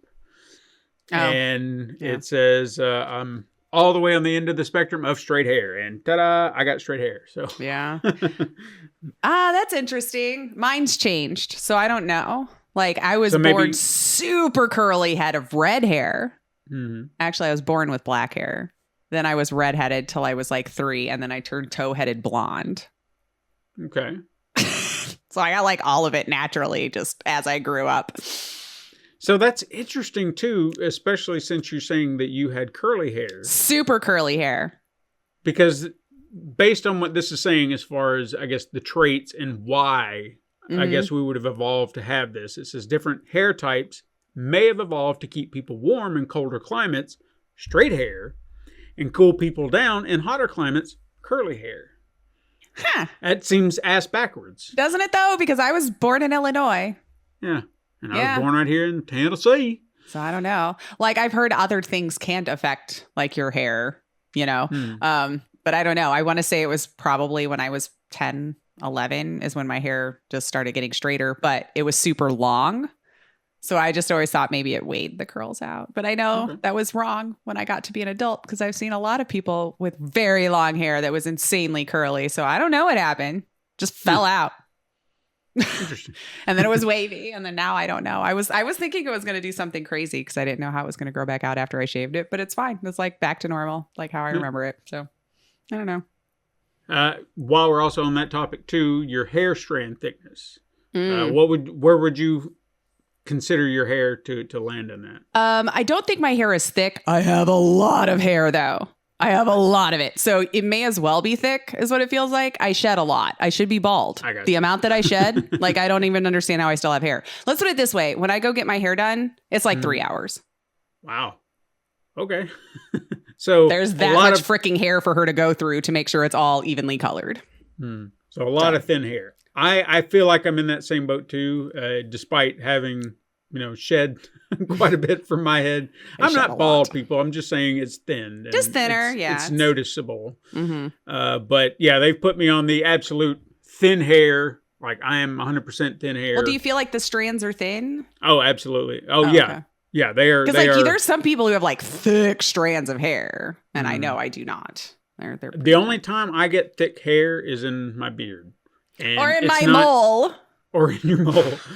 Yeah, it's never on the head. On the head. And I feel like I had yours before I started to thin out a little bit. I had that same thing. Just lots a of it. thick head of hair, but it was thin hair. It's just a lot of it. Yeah. So it just kind of broke itself loose. Hair color. Yeah. This is obviously a genetic trait. It's interesting how they note this because they could have easily just said blonde, but they put a note in there, and it is accurate to a fault. It says blonde hair, but could pass on red hair. Now, Yup. this is kind of sandy blonde as I feel like you're more red in like your sideburns is where I see it. that's what I was going to say. In my beard, Like your beard. yeah. here, this is always red. It has never not been red, and I don't. It's always just been like, what the fuck? Why is this Yeah. portion of my beard always red? And I feel like that it comes from the the Scots. Oh, Yeah. probably for sure. Yeah. Or even Irish, right? I guess maybe Yeah. not as much as we thought since Conan went over there. Sure. I feel like he was the That's only right. redhead I saw the whole time, but yeah. So, So- stereotypically, I guess it would have been from there. But I like that they had that little note in there that a touch of red could be, and they probably weren't even talking about that. But I mean, still, I guess it would be because they don't say, whatever hair. It just says hair color. So Yeah. all my hair. That's Interesting. what I would assume. Goal setter, again, seems like something that it's a Again, little like how inaccurate. you're raised to. Yeah. I don't know. They say I'm unlikely to be a goal setter. I disagree. If I set a goal, I will do it. Yes. But maybe in the regards to how likely am I to set one regularly. So it's like excelling at a sport that takes mental effort, and goal setting is one of the mental exercises that can help that. I guess I don't go out of my way to set goals all the time. So maybe that's what it's kind of leaning Yeah, I feel like I towards. don't. I feel like my day is good if I have nothing to work for. Yeah. Like, that's a good day. Like, I didn't have to do anything. So whatever that is, Mm-hmm. freckles says I'm unlikely to have freckles. I maybe have some freckles maybe on my Mine are arms or just all something over like my that. shoulders. Yeah. Every once in a while, if I was out in the sun, I remembered seeing like some start to kind of creep up on my top cheek, but it never stuck around for long. But my shoulders right now are fucking frickly. Yeah. I feel like I've got a few on my shoulders or my arms or something like that. So, But not like all over. yeah. So I guess that's, well, it says no freckles. So, I mean, that's Oh, you're to have none what it says. or less Well, likely. They need to be a little bit more consistent. Their gauge has no freckles to many freckles. That's like their goal line. Is it like the 1 to 10 on the pain scale? Kind of like that. But then their note just says unlikely to. So yeah, I don't have any, like, I'm not covered head to toe. They're not prominent, but they are there, just few and far between. So Now, when you're out in the sun, do you notice that you get them? no, Okay. never. Because that's what I was wondering. Like, I feel like that might be more of like if you're out in the sun. Because I've seen that with people where then their face, like all of a sudden, like, I don't know, the heat, Yeah. some reason, like unearths the freckle underneath or something. I don't know. It's strange. Bodies are weird. The next one, this one also feels very accurate to a point. Again, I'm not on the end of this spectrum, but focus. It says I'm unlikely to focus easily. That can be accurate. If I can't find a way to put myself into that focus, it is difficult. Like if I can't sit in my office and listen to other people yapping while I'm trying to work. Cannot Yeah, do it I because feel I'm that. just like, I will never get anything done. That's why I have to have music. That's why I have to have a podcast. That puts me in a zone to where that's my focus. And then everything else is pretty much on autopilot because I know what to do. And that's how I get things done. If I'm editing something or anything like that, it's frustrating because if I can't focus on it, like hearing it because of other fucking noise, yeah, it gets really, really frustrating. I'm just like, all right, I got to take a pause. I got to stop because I can't focus on it. So I'd say that's fairly accurate. Yeah. Finger length. Didn't know why that was a thing, but index finger longer than ring finger. Is that not unusual? I mean, I thought it was. Is that not mine? I mean, it does seem like yours too. So Now, I know the toes are different. Like my second toe is unreasonably longer than my big toe, I think. yeah, I've heard of those. I think I have was it the second and third are equal? length? No. Yeah. I think that's no. right. Yeah, no, my second toe is very long. I feel like freakishly long. Probably not, but it looks like that to me. You're all like, oh my God, it's like a whole knuckle over my big toe. I can like curl it over my big toe. I remember seeing something about that at one point where I don't even know if it was Like what it was or something about? like that. It was something like you have Roman blood or something like that if your toes are like one over the other or something like that. Or if they're yeah. accurate, then you're a bloodline of this. I don't even know how accurate it is. It was just some nonsense that I saw. I guess that I was could like, look it up. huh. I never. Yeah, I guess I always just thought people's fingers were like that. Now I need to I know, did- people. What is it saying? Your index finger is longer than your ring finger. Is it your Yes. pointer? Because I would be like pointer, middle finger, ring finger, pinky. So are they considering that? Because See, if now that I'm so, then looking mine at is it- not. Because then my index finger is shorter than my ring finger by a good chunk, actually. I think mine, it's a little harder to see, but God damn it. It is. Yeah, I think your ring finger is just a little bit longer than your first finger. Just a little, though, not a lot. Or But maybe see, it's the angle. Depends on. Yeah. Oh, yeah. That way looks the same. Like they're But the see, same. over here, it looks like, Yeah, there's a little bit. I don't know. A little bit longer, just a little bit. No, mine's a lot. Oh, wow.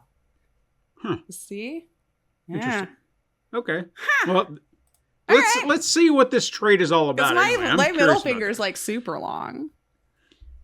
Now it says your longer index fingers are slightly more common, but the percentage of people whose index fingers are longer than their ring fingers and whose ring fingers are longer than their index fingers are about the same. Okay. So So that's Yeah. not odd. It's just whatever dice you rolled. Pretty much. Okay. All right. So Got me all hung up on that. I'm like, what's wrong with my fingers? facial hair fullness, genes for a fuller facial hair. I don't know if that's 100% accurate. It can look full, but I feel like I've got a patch or two, like one of these Missing. spots here. Yeah. It says I have a trait for very dark eyes. Are my eyes dark? Not even a little bit. Yeah, You I have didn't light think they were, eyes. but they're just like saying I have very dark No. eyes. No, yours is light. Like, well, from this angle, I don't know if it's like a green or a gray, but they're definitely not brown. Yeah, they're kind of a hazily green Okay. color. Here's a trait that we're all curious about, and I didn't know was a genetic trait at all, but Oh, no. I guess so. Earwax. Oh, okay. You know, the texture of your earwax, is it wet or dry? Oh. Apparently, I have wet earwax, and that is accurate, I guess. I didn't know there was a difference. I feel like mine is too. Like, is it like liquid? Well, now I'm curious. I know this is kind of gross. Like, Well, is it liquidy? Or like, because it's soft is what I'm thinking. Like mine isn't like, I don't feel like it's like dry or crumbling out of my ear. Interesting. Okay, so it says earwax type is fairly easy trait to predict because it's almost entirely determined by one single gene. But there are other factors that could come into play which could change how that is. Yeah, But climate and shit, I would think. yeah. Yeah. And here's an interesting factoid. Okay. They gave us a did you know? Did you know, Lace, that the same gene that controls the earwax type is also plays a role in a person's underarm odor? I did not. I did not either. Why So, though? Does it say why? It does not. It just says that they are the same. Did you know Interesting. this should come with the fact, sirs or ma'ams who did this? No. Interesting. Do people really smell that much different when they have BO? I feel like when you're in the convention center, it all smells the same. Oh, yeah. Oh, yeah. And I've never, now I just kind of want to ask like, ooh, you smell like you have liquid earwax. You smell like it would be dry. What a conversation to get started there. Well, you know, you're bet always you I could looking tell for your new earwax. icebreakers, I guess. Like, Yes. so. I can see that conversation happening. Oh dear, somebody. The most awkward people is like, okay, I gotta go now. They learned that fact the other day, and it's just like, Do you know? Do Gotta you, go over do you know that your earwax type and your BO odor are connected to the same gene? Do you know that? Mhm. Mhm. I mean, you smell like you have the same BO as I do, so you probably have wet earwax. so we'd make great babies. Yeah, you have a good friend. Like, okay. She left a earlobes. long time ago, dude. No. Earlobes. Okay. Connected or atta- not, I bet is what you're going to say, right? Yeah. I have attached 100%. Yeah, yours That's are. what it says. Mine Most are. likely to have attached earlobes, and I certainly do. Interesting. I do not. Don't know why. Don't know why that's a thing. I don't know And why it you is know what? either for some Hang on, people. let's- Yeah, we I should be keep looking forgetting this I can up. click on these and get information. Oh, Okay? yeah. So it does. Well, all right. So here's why we don't know, because it says scientists haven't figured out the evolutionary process of earlobes, but some believe that they are developed to keep our ears warm. So they ask, do you know how your earlobes look like? I'm mixing words here. Yeah. So we test one genetic marker or the location in your DNA to estimate the earlobe shape, but other things may have influenced what your ears look like. So, you know, if that one person's yanking your ear all the fucking time, you probably got a pointy ear.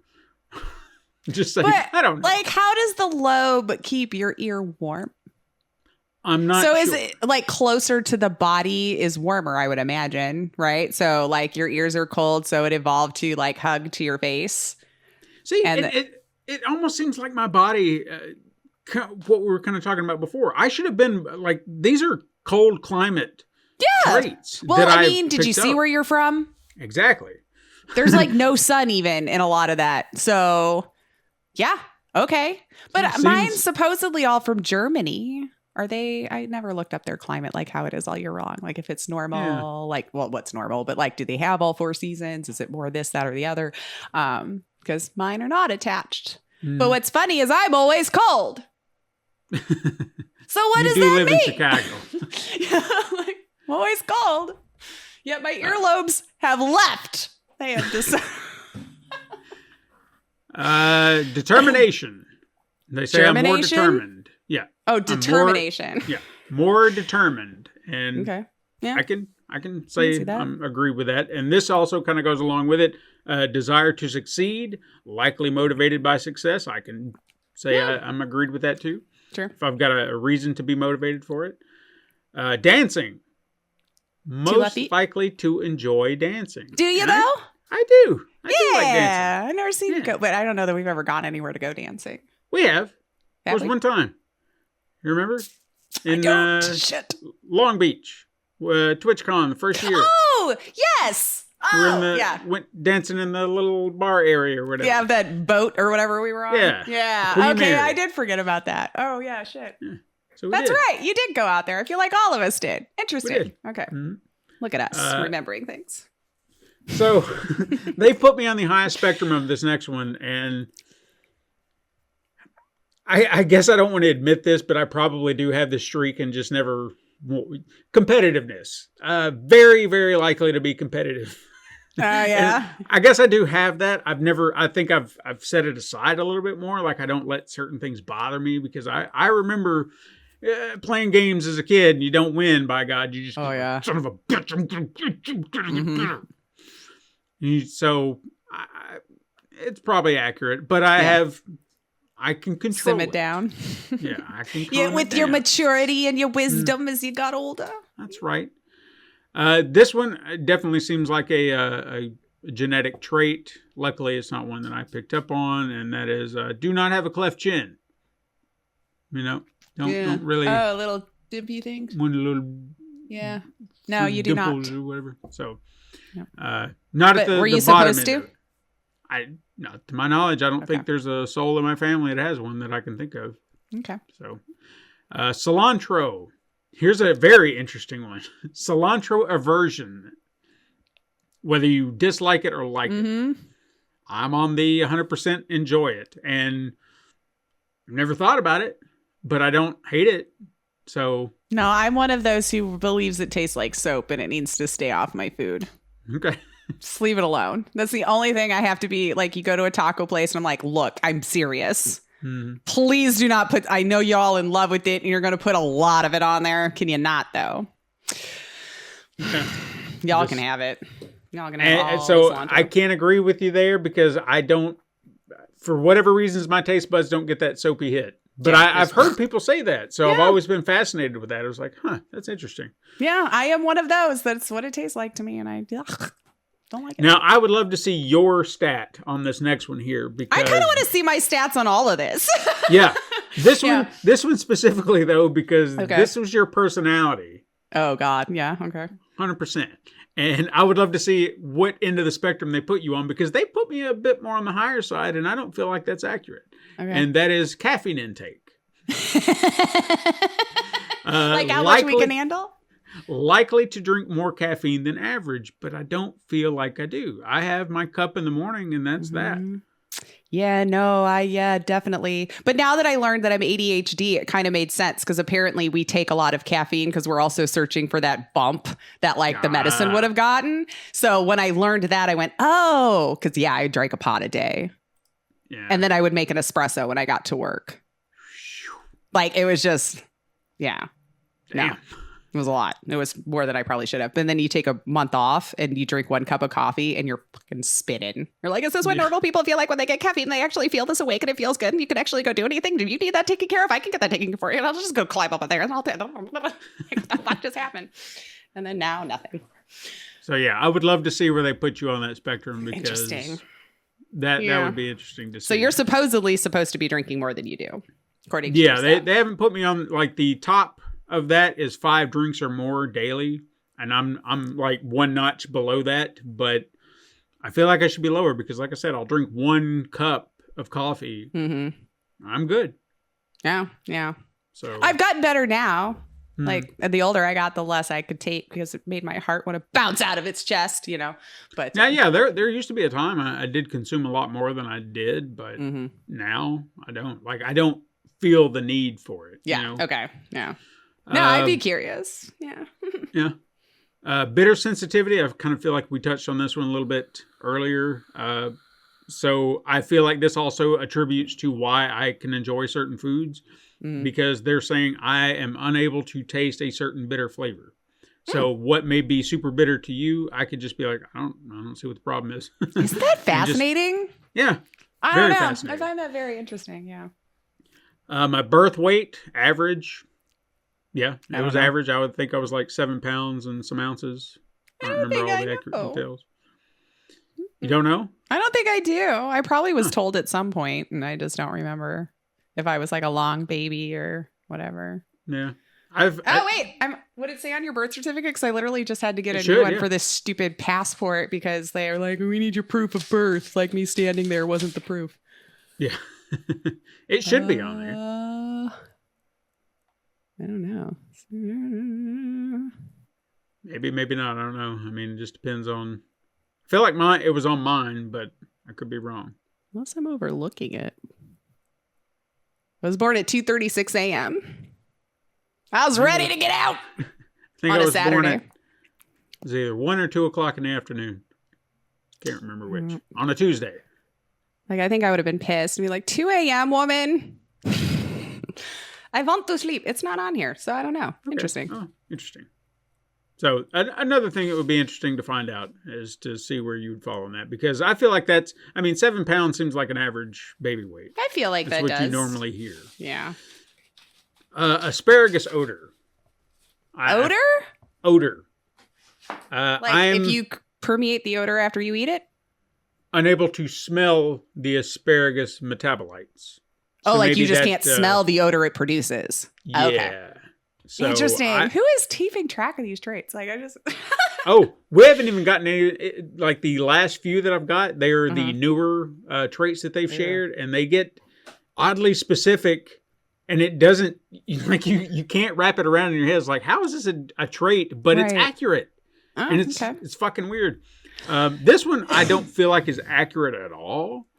But maybe I've not really thought about it or really looked. But I don't feel like I have this aversion. It's when your face flushes after drinking a lot of alcohol. Oh They've yeah. put me on the far end of the most likely, flushing? and I don't feel like my face gets flushed. Of course, again, I'm not going You out don't of my feel way like to your look. cheeks get hot or anything? I don't, Because that's what I would think assume so. it. Because to me, I do. Like I Yeah. can sometimes after a couple drinks go look in the mirror and I do look red. Like my nose is a little red, my cheeks are a little red, and I can feel the heat in my cheeks. Maybe, but I guess I've never paid attention. I don't feel like my face gets hot, Okay. Well, yeah.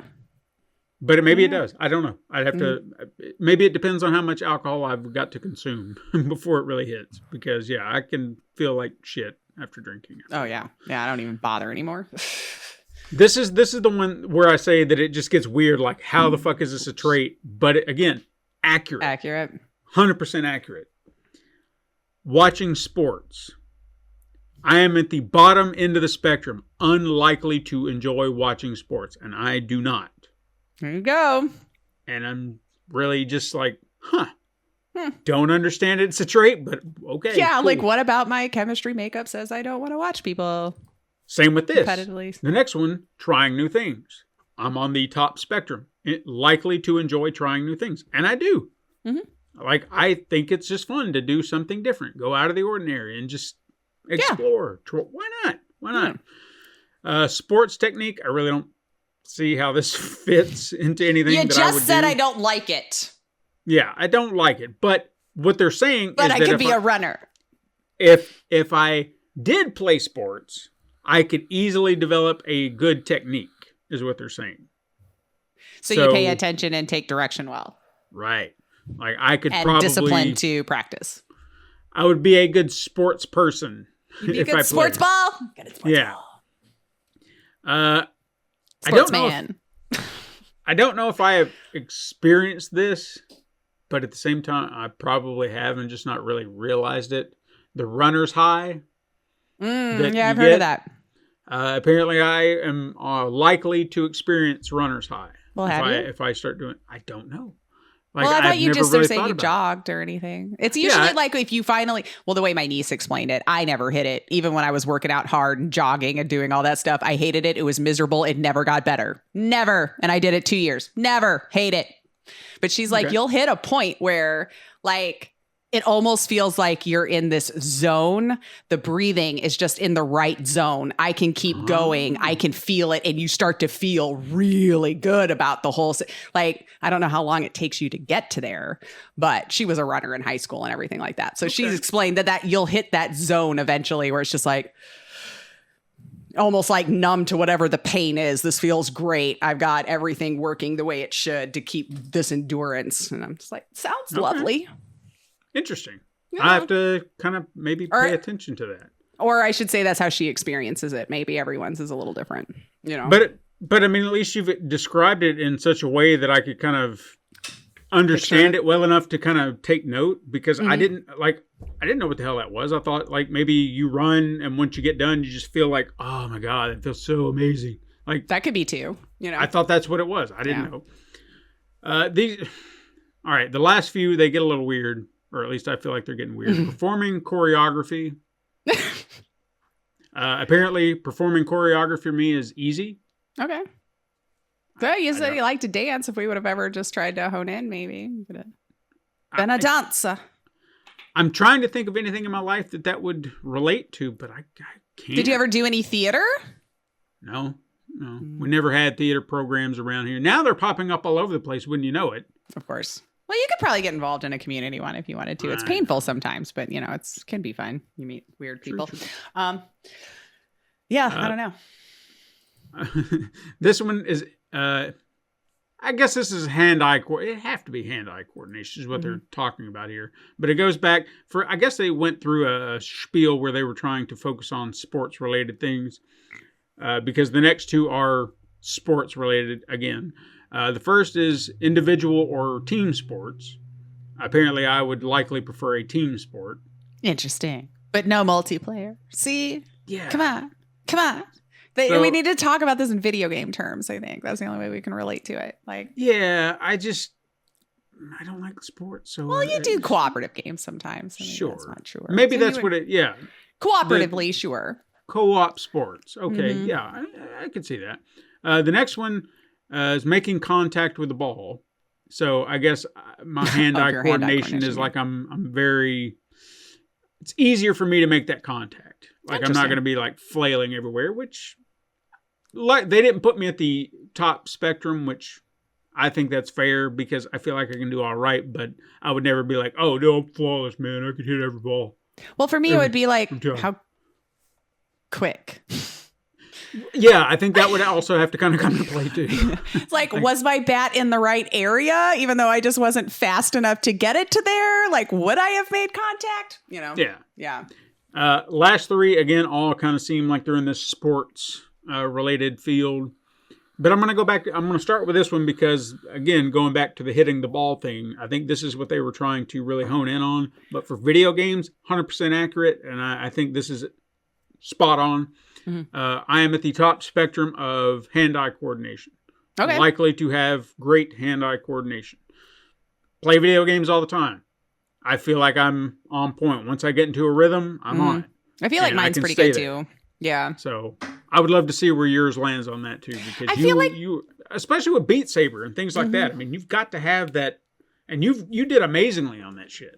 And I feel like You I know. picked it up fairly quickly. Yeah, So yeah, I feel like my hand-eye coordination is really good. I'm even that type where, you know, when you like drop something, you're like, oh, you know, and Yeah. you try to catch it. I always do.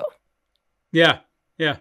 Or I've learned how to slam myself up against whatever it is so I can trap it between my body. Like, it's probably safer to let things fall, but I'm like, no, you know? So yeah, maybe I should learn to juggle. I bet I'd be really good juggling. It's true. I never thought about that too. None of that. I should try Good it. point. This one, the last two, I guess.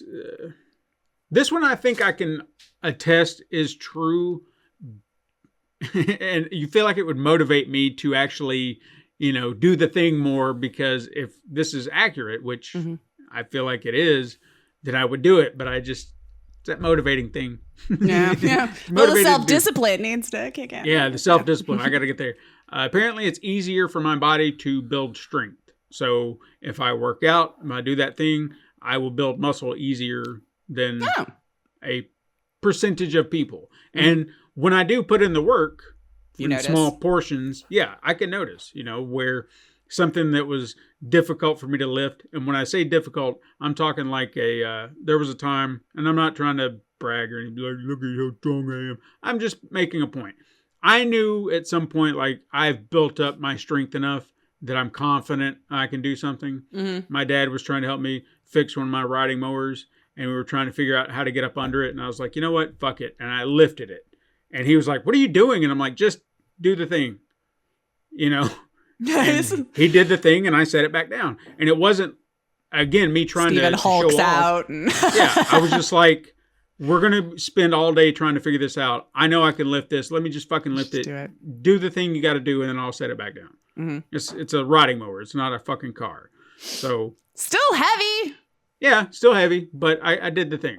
So if I I'd can be impressed maintain by those that. things, I could probably be a lot stronger. But I just, Sure. I don't. It's a lot of work, though. It is. And So finally, hats off to those who can do it, because oof, no. and I found this one to be very interesting because of where we kind of started with this, where I was talking about mowing the lawn and having that endurance, Mm-hmm. heat tolerance.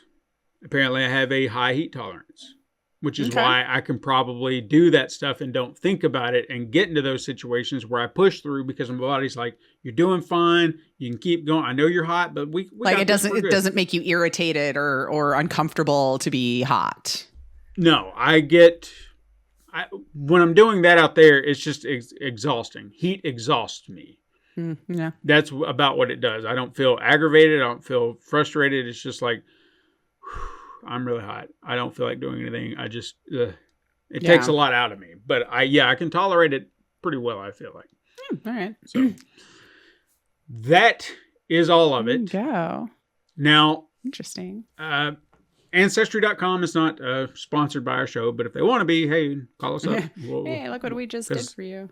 Yeah, we did this whole thing. I don't know if these type of trait breakdowns are done on any of the other, like, was it 23andMe? I was going to say and- it's the and only other things one I like can that. think of, but I'm sure there's more. Yeah. Yeah, there are a few other DNA testers out there. I know I actually researched because I was curious before I did it. I was like, who would be the best? Like, who would I want to look into do it? Yeah. And then they came along, and I think I had an Ancestry.com account at one point. So I just kind of tapped back into it and was trying to dig it back out. And then it was like, hey, I think it was like a Father's Day weekend sale or something Yeah. like that. And they were just like, Do you want to know for- if it's your son or not on Father's Day? Come take Right. your DNA test. So I was just like, all right, you know what? Screw it. It was a great deal. I think it was like $70, but it was like 6 months of their service plus the DNA test, all this for like $70. And I was like, sign me up. Yeah. Cool. I'll spend the money. And then these traits things, that was something new that they've recently added. So it was, when I did that, it was just breaking down the regions in which my DNA came from. And then now they're saying like, hey, here are some traits, things that you might want to know about yourself that, may help you understand yourself better. And they keep adding more as they go along, which I'm really excited about. They keep digging these up. So I like I said, I recommend that people do this because I think it's just fascinating to know where you're from, who you are. And I would love to know more. I know that the farther back I go, records are going to be a little harder to find. But just knowing, that I found my great grandfather from Sweden. Yeah. That's Oh, cool. I know yeah. his name and everything. Johann Achenbaum. Oh, wow. And it's just like, very cool. Swedish. Yeah. Yeah. And migrated from there back in the 1800s, early 1800s. So, To the States or? Mhm. So So I it's know his a- fault you're here. He Yep. came over? All right. well, one of them. One of them. Well, yeah. Yeah. We have to figure out where the others were branching off from and Mm-hmm. all that stuff. So I found one in the country in which they originated. So that's the guy. Gotcha. Excellent. But no, I would, whether you or our siblings out there, if you ever do something like this, I would love to hear it. You know, if it was accurate, that's what I guess what I wanted to kind of lay out to everybody is, does it feel accurate to you? As we were reading through these and looking through them, talking through them, I feel like for the most part, it's accurate. And they even say, you know, please understand this is a new science we're trying to get to the bottom of. It might not be accurate. This is just based on the findings that we have found thus far. This seems to be what it would be. Interesting. And I feel like it's on point. So it's fascinating to know these traits. Some of the things obviously we know, like hair, eye colors, and things like that. But the little things, the odd things, that's what I'm very curious about. I'd love to see yours. I'm wondering, like, so do you think you could do this test on a baby and like be like, here's what your kid's going to be like? I mean, you shouldn't do that because then I feel like it might be a self-fulfilling prophecy. Like now you're treating your child knowing that this is going to happen. But I'm wondering. I would be curious. Maybe like if you did that, but you kept it under seal or something until they were like 18. Exactly. And then, you know, see if you witness any of these things out of the child. Mm-hmm. Don't let them know. Don't say anything. Just have those little notes. And see if those traits come out and be like, interesting. Like your child's a test subject, you know? Yeah, like, I mean, seriously, if you knew something like, I'm trying to think. Okay, the playing an instrument thing, okay? Mm-hmm. If that was maxed out on the chart, says, yes, they are absolutely very, very likely to play an instrument. Don't even put one in their purview or anything like that. Don't push one on them. Just see if it happens. That alone would be fascinating. Yeah. Just to see if it happened naturally on its own. So, yeah, I don't know. Getting into school. Yeah, we'll see. Interesting. No, some of these just feel like the way you were raised. So I'm curious how we decided that is an actual DNA trait you carry. Yeah. Interesting. All right. Oh. So, for all of you siblings out there, anybody, if you want to try this out, like I said, I did it on Ancestry.com, not a sponsor, but if you know another site, if you one of these other DNA testing sites do it, give it a try. It's fun, you know, to kind of get to know yourself a little bit better and what's some things you can't help, man. Yeah. I think that's the bigger deal is what you can't help about yourself. It's just genetic. Yeah. So, and then just learning how to work with instead of against. Yeah.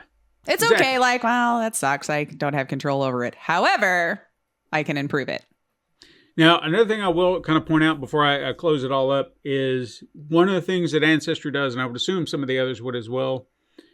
I let my membership lapse because, you know, don't have $70 to just be spending every months. Every year. Yeah. But they do break down, or they at least can, I guess, with the membership, you can see what part of your DNA that's coming from these traits. So like mom or dad or exactly. So when I did the breakdown of the regions in which we're from, they were just like, well, this percentage is your mom and this percentage is your dad. And based on everything that we can see, this is where your mom's family, you know, their origins are, and here are your dad's. And what was very fascinating about it is I kind of made this assumption, and this is a terrible assumption, that my family from my mom's side had to be the Irish because it's a stereotype, but they're drunks. Well. So I just kind of made that assumption. I was like, I guarantee the Irish will be on my mom's side. No, it's my dad's. And I was like, I'll be damned. Interesting. Well, see, there goes. So yeah, stereotypes. Not always accurate. Not always. But anyway, let's wrap out the show. I didn't expect it would take 2 hours to go through that, but that's interesting.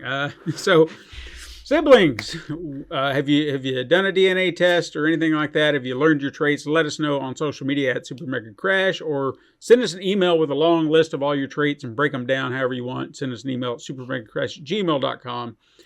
Support the show over on Patreon. Leave us a 5-star review of your favorite podcasting app.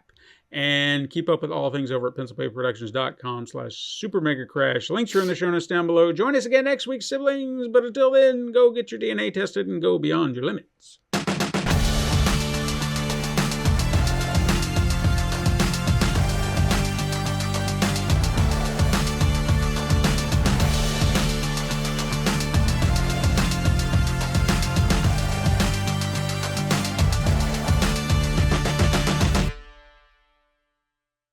This has been a Pencil and Paper Podcast Network production.